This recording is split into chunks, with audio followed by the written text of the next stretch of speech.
Halo semua, perkenalkan.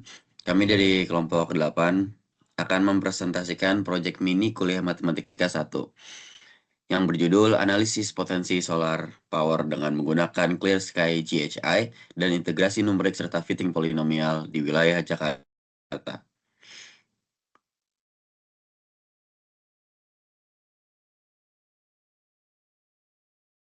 Oke, untuk anggota kelompok 8 terdiri dari yang pertama Tania Tiara Putri Tian dengan NIM 163243362. Atar Gibran Setiawan dengan NIM 163243363. Jahira Viola Alyadita dengan NIM 163243666. Lulu Melani Putri dengan NIM 163243375.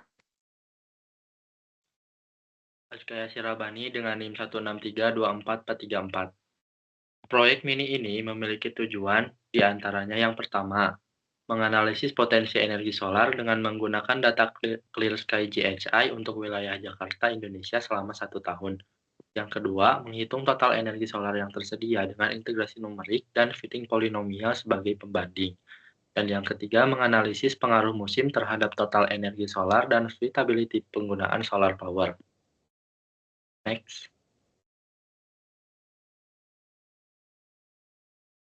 Metode yang pertama adalah metode integrasi Simpson. Metode ini lebih akurat dibandingkan metode trapesium karena menggunakan pendekatan polinomial kuadrat untuk menghitung integral yang lebih sesuai untuk data yang memiliki fluktuasi seperti data Clear Sky GHI ini. Persamaan metode integrasi Simpson dapat dilihat sebagai berikut, di mana delta T adalah interval waktu dalam jam, GHI 0 adalah data GHI pertama, yaitu pada pukul 12 malam.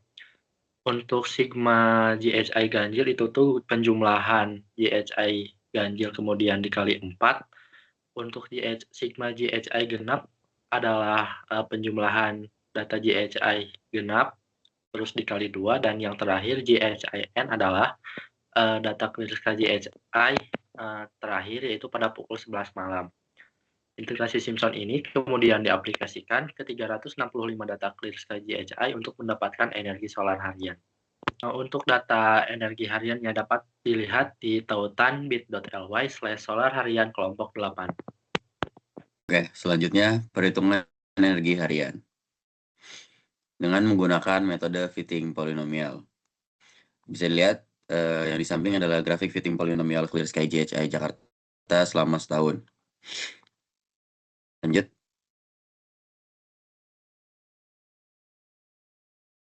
Dengan melakukan fitting polinomial menggunakan data Clear Sky GHI Jakarta, akan diperoleh fungsi polinomial yang di-fit dapat ditulis sebagai Y sama dengan min 2 kali 10 pangkat min 9 X pangkat 4 ditambah 3 kali 10 pangkat min 5 dikali X pangkat 3 dikurang 0,1293 X kuadrat ditambah 151,71 X ditambah 10 pangkat 6.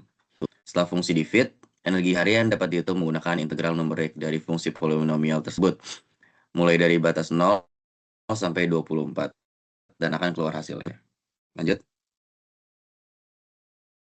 Energi harian yang diperoleh dari integral dari fitting polinomial memiliki perbedaan dengan hasil perhitungan integrasi Simpson pada 1 Januari 2020, yang besarnya adalah 25 juta Joule per M kuadrat.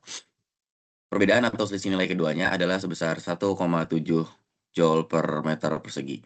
Perbedaan ini timbul karena perhitungan menggunakan metode integrasi Simpson memiliki error atau kesalahan dalam perhitungannya, meskipun integrasi dengan metode Simpson jauh lebih akurat daripada integrasi metode trapesium dan jumlah Riemann. Maka dapat disimpulkan bahwa metode integral menggunakan fungsi, dalam kasus ini fungsi polinomial, merupakan cara yang paling akurat atau sebaiknya digunakan dalam mencari potensi energi solar. Lanjut. Untuk menghitung energi solar bulanan dapat dihitung menggunakan rumus yang tertera di slide ini, yaitu 1 per jumlah hari dalam sebulan dikali sigma hari dalam bulan energi harian. Pada tabel dalam slide ini dapat dilihat terdapat energi solar bulanan dalam 1 tahun dalam satuan kWh per meter persegi dan Joule per meter persegi. Dari tabel itu juga dapat dikalkulasikan bahwa energi solar tahunan, yaitu sebesar 80,7 kWh per meter persegi atau sebesar 290.640.827,6 Joule per meter persegi. Boleh dilanjut? Berikut adalah grafik dari data yang kita dapatkan. Yang pertama ada grafik energi harian, yaitu untuk menunjukkan fluktuasi energi sepanjang tahun, ditunjukkan sebagai grafik yang ada di sini. Yang kedua ada grafik energi bulanan untuk menunjukkan perbedaan produksi energi selama musim yang berbeda. Dan yang ketiga ada grafik energi tahunan untuk menunjukkan potensi energi solar tahunan. Dan yang terakhir, ada grafik perbandingan antara hasil integrasi numerik dan hasil integrasi dari fungsi polinomial. Selanjutnya ada sustainability penggunaan solar power. Penggunaan tenaga surya di Jakarta menunjukkan kesesuaian yang baik, meskipun menghadapi tantangan berupa fluktuasi intensitas radiasi matahari antara musim panas dan juga musim hujan. Rekomendasi kapasitas sistem tenaga surya adalah 8 kWh per meter kuadrat, didasarkan pada energi bulanan tertinggi yaitu mencapai 7,33 kWh per meter kuadrat, yang dibulatkan ke atas untuk efisiensi maksimal. Dengan kapasitas panel surya 4 kWh per meter kuadrat, diperlukan 2 panel surya per meter persegi untuk memenuhi kebutuhan energi.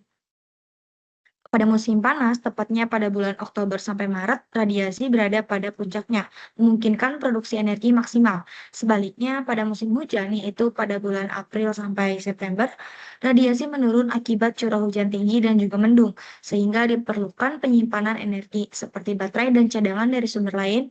Mungkin contohnya di sel untuk menjaga stabilitas pasokan listrik. Desain kapasitas penyimpangan energi disesuaikan juga dengan kebutuhan harian, durasi cuaca buruk, dan efisiensi sistem. Contohnya untuk kebutuhan harian yaitu 10 kWh selama 3 hari tanpa kontribusi panel surya, dibutuhkan juga kapasitas baterai minimal 30 kWh ditambah dengan marginnya yaitu sebesar 20 sampai dengan 30% untuk mengantisipasi kehilangan energi.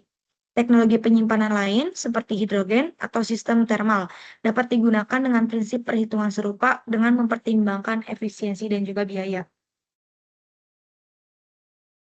Kemudian produksi energi solar juga mencapai titik terendah yaitu 5,67 kWh per meter persegi pada bulan Juni, yang dapat menyebabkan defisit energi. Untuk mengatasi hal ini diperlukan juga peningkatan kapasitas penyimpanan atau sumber energi cadangan agar pasokan tetap andal selama periode defisit, dan juga memastikan keberlanjutan energi di sepanjang tahun.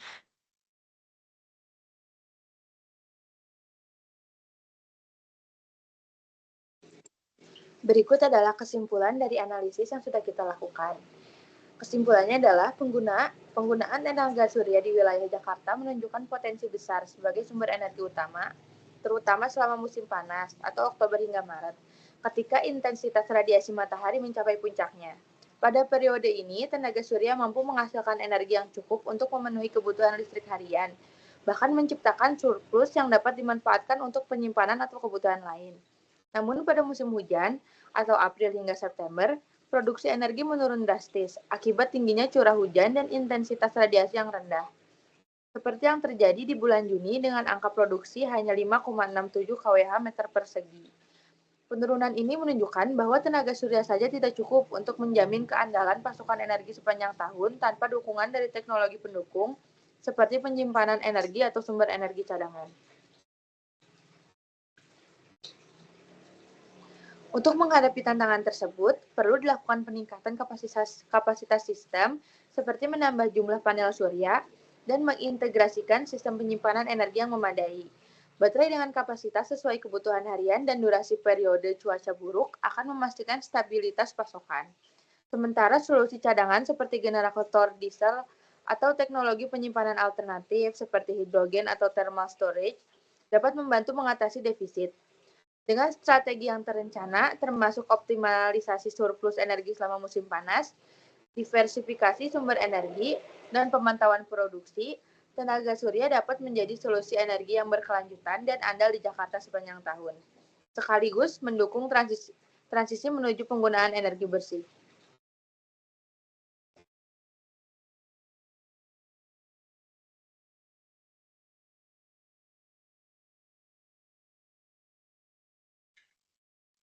Terima kasih. Sekian dari kelompok kami. Apabila ada salah, mohon maaf. Sekian. Terima kasih.